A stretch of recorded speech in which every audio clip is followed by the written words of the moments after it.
देश के अंदर जो बीजेपी के आरएसएस के गुंडों ने जो मणिपुर कांड करवाया है, पहले जाकर के जो ऐसे राक्षस प्राणी जो बैठे हैं, जो स्टालिन जैसे इस देश के अंदर सबको सम्मान की बात करते हैं, उनका पुतला फूकने वाले उसी जाति विशेष के लोग हैं। कोई बच्चे पढ़ करके आंखों में आंख डाल के बात करना चाह रहे हैं, उनको रोका जाए। और ये ही पॉलिसी में इस देश की केंद्र सरकार कामयाब हुई। उन्होंने कोई महिलाओं से लेना देना नहीं है, वो सारे ना ये कागज के टुकड़ों के पीछे भाग रहे हैं, फिराक में लगे हुए हैं। जो कि मैं बीजेपी से टिकट ले लूंगा, मैं कांग्रेस से ले लूंगा और पैसे दे के मैं बीएसपी की टिकट ले लूंगा। वो टिकट तो भलाएं ले लियो, लेकिन उनकी इज्जत को फुटबॉल की तरह कहाँ उछाला जा रहा है, ये समझ लेना अब आप लोग। एक देश की पढ़ी लिखी महिला, प्रोफेसर, डॉक्टर, जब उनके साथ इतना घिनौना बेहदा मजाक किया जाता है। मोदी जी कहते तो है कि बेटी बचाओ बेटी पढ़ाओ। देखिए, मोदी जी की सारी बातें सत्य नहीं हैं। इस देश के अंदर सबसे झूठा, मक्कार, बेईमान प्रधानमंत्री, मोदी जी मजबूत प्रधानमंत्री, कोई मजबूत प्रधानमंत्री नहीं है। नरेंद्र मोदी मनमोहन सिंह की चुप्पी की वजह से इस देश के अंदर ये प्रधानमंत्री बने हैं। खैर छोड़, घंटे तक काम करते हैं मोदी। देखिए, मोदी चाहे 24 घंटे करते हो, जो आप जैसे बीजेपी के हेडक्वार्टर की चाय पीने वाले लोगों की बातों में कोई दम नहीं है। नरेंद्र मोदी एक झूठा प्रधानमंत्री है, फोकस प्रधानमंत्री है, और ये बात समझ लेनी चाहिए। और बहुत से लोग सुन लीजिए, मैं आपकी बात का सवाल देता हूँ, मैं आपकी बात का सवाल देता हूँ। पिट्टू बजरंगी की हालात देखी, क्या हुआ? मोनू मानेसर कहाँ पहुँच गया पता है ना। इस देश के अंदर जो बीजेपी के आरएसएस के गुंडों ने जो मणिपुर कांड करवाया है, और जो 2002 के दंगे करवाए हैं, और जो हरियाणा के अंदर ताजा नू कांड हुआ है, उसी को हम देखने लग रहे थे। और उसकी के बीच में ये क्या रणनीति बना रहे थे कि जो एससी समाज के, ओबीसी समाज के जो बच्चे या तो पढ़ लिख करके वाइस चांसलर बन चुके हैं, कोई डॉक्टर बन चुके हैं, या कोई बच्चे पढ़ने लिख करके आंखों में आंख डाल के बात करना चाह रहे हैं, उनको रोका जाए। और ये ही पॉलिसी में इस देश की केंद्र सरकार कामयाब हुई है।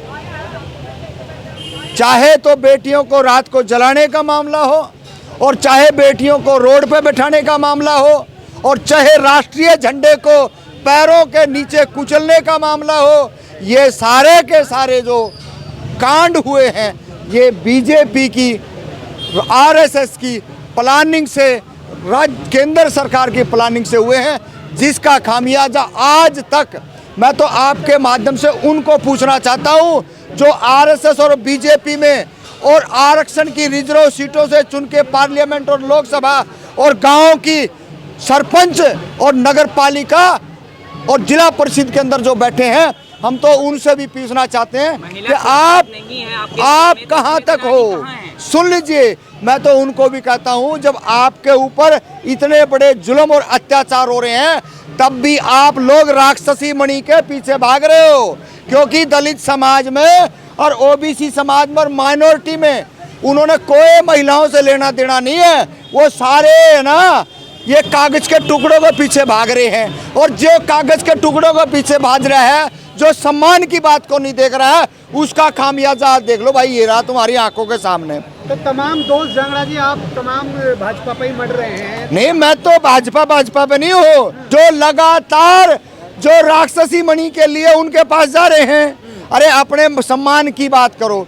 सम्मान तो अपने आप आ जाएगा जब हमारे वोट, आम वोट देने वाले, और हम रिजर्व सीटों पे क्यों उनका हलक में हाथ दे के जुबान खींच लेवा। हम इतनी ताकतवर लोग हैं, लेकिन सवाल यह है, जो वो कागज के जो टुकड़े जो ढूंढते फिर रहे हैं, जो कागज के टुकड़ों के पीछे बहन बेटियों से दिन रात जब कोई एट्रोसिटी होती है, जो कंप्रोमाइज करवाने वाले जो लोग हैं, वो बाहरी लोग नहीं हैं। हम दो लोगों के शिकार हैं, एक तो उन दलालों के शिकार हैं, और दूसरे उनके शिकार हैं जो कथा कथित इस देश के अंदर मनुस्मृति और ब्राह्मणवाद को काबिज करना चाहते हैं। हमने तो कई दफ़ा कही है, हमारी तो 3 पीढ़ियों ने आज तक ना तो किसी शंकर के यहाँ गए, ना किसी मंदिर में गए, और अच्छे खासे बच्चे जो ठीक ठाक सोसाइटी में पढ़ रहे हैं और अच्छे खासे अपने बातों को डंके की चोट पर रख रहे हैं और पूरे समाज को एक ही संदेश देते हैं, जब तक आप ऐसे काम करोगे तब तक बहन बेटियों के साथ में, जैसे कल हुआ है, आपका गेट बंद कर दिया, बाथरूम जाने के लिए वॉशरूम के लिए जाने के नहीं दिया है, इससे बेहद्दा मजाक क्या हो सकता है। और जो इस फिराक में लगे हुए हैं कि मैं बीजेपी से टिकट ले लूँगा, मैं कांग्रेस से ले लूँगा और पैसे दे के मैं बीएसपी की टिकट ले लूँगा, वो टिकट तो भलाएं ले लियो, लेकिन उनकी इज्जत को फुटबॉल की तरह कहाँ उछाला जा रहा है, ये समझ लेना अब आप लोग। तमाम आपके जो ये है संगठन है, आज वो आपको नजर नहीं आ रहे। मुस्लिम माइनॉरिटी की बात होती है, वो दलित के साथ नहीं है। तमाम SC SC OBC माइनॉरिटी के नारे लगाते वो कहीं दिखाई नहीं दे रहे, तो इसमें फिर नहीं, ये बात आपकी ठीक है, दिखाई नहीं दे रहे ना, तो नंबर आएगा ना। हमने इसी धरती से दिल्ली की जंतर मंतर से कहा था, हरियाणा में एक ताकतवर कौम है जो लगातार दलितों पे, पिछड़ों पे, चाहे कॉमन लैंड की बात हो, चाहे बहन बेटियों की बात हो, चाहे अत्याचार की बात हो, वो लगातार हम पे जुल्म करते थे। हमने कहा था एक दिन नंबर आपका भी आएगा।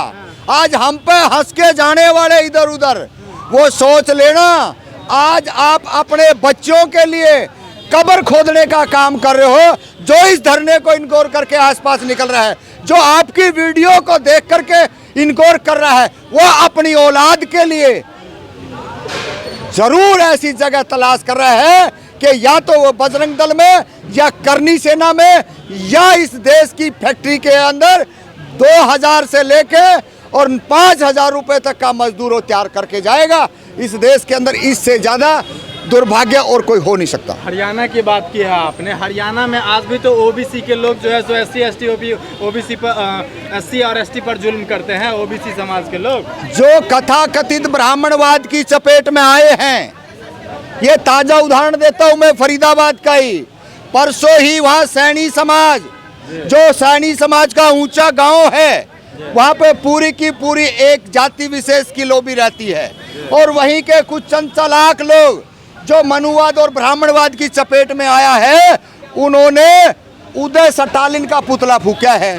तो मैं तो आपके माध्यम से वो तमाम OBC के जो ठेकेदार हैं उनको कहना चाहता हूँ, आप बाद में बात करें, पहले जाकर के जो ऐसे राक्षस प्राणी जो बैठे हैं, जो स्टालिन जैसे इस देश के अंदर सबको सम्मान की बात करते हैं, उनका पुतला फूंकने वाले उसी जाति विशेष के लोग हैं, उन पर लगाम लगा देनी चाहिए, ताकि इस देश के अंदर मिलेगा। डॉक्टर रितु को इंसाफ मिलेगा? अगर नहीं मिलेगा तो आपकी रणनीति क्या होगी, या फिर कैसे इंसाफ लेंगे अगर आपको नहीं मिला तो?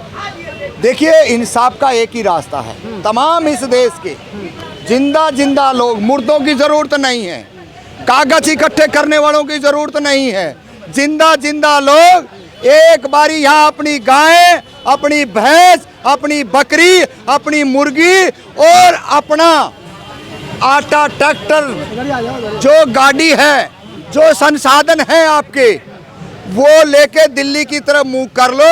अगर ये वाइस चांसलर अगर ये 2 दिन में अंदर ना हो जाए तो मैं भी यही हूँ और आप लोग भी यही हो। हथियार लाइन जो है, इससे बड़ी खींचनी पड़ेगी।